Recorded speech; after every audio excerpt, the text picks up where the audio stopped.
If you want to reduce tangles, if you're fishing a bobber rig, an indicator rig, and 2 flies, you want to have an open loop when you're casting. It's a strange thing because the people who cast the best, the clients that I guide that are saltwater people or they're really good casters, they actually get tangled more because their loops are open.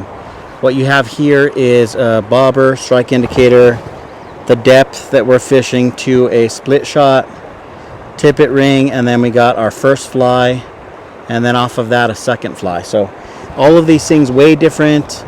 They have the different wind resistance, so they're going to travel through the air at different trajectories. It's just like if you were to get pebbles and all of the pebbles weighed different and they were different sizes and throw them out, they just go all over the place. So this kind of a rig is super hard to cast. Ordinarily, when you would cast, you'd want your loops to be closed this way so that the wind resistance or air resistance is just spread out on the smallest amount of line. If you have your loops open, it's a lot harder to cast because the air is pushing against the front of your loop. So it's better if your loop is closed ordinarily.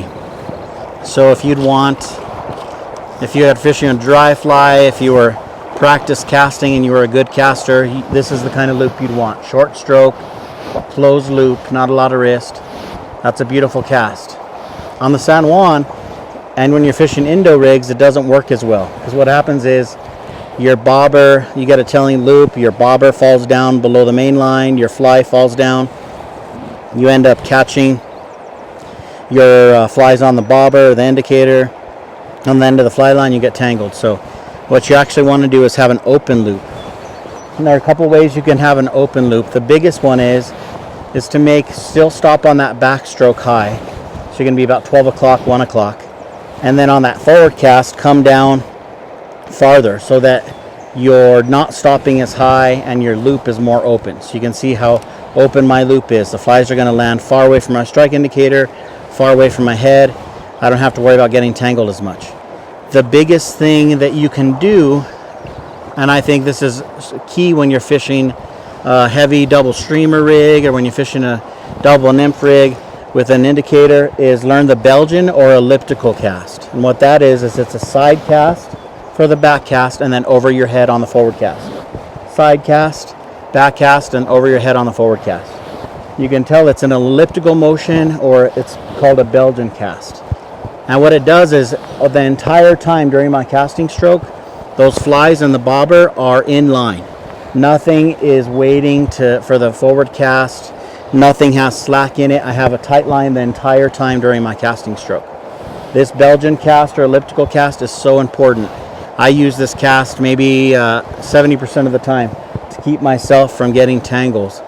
You're going to take a sideways cast on the back cast and then up over your head on the forward cast. Sideways cast on the back cast, up over your head. So instead of having these pretty little loops, where you have these short strokes like this, what you want to do, come sideways over your head and then straight over.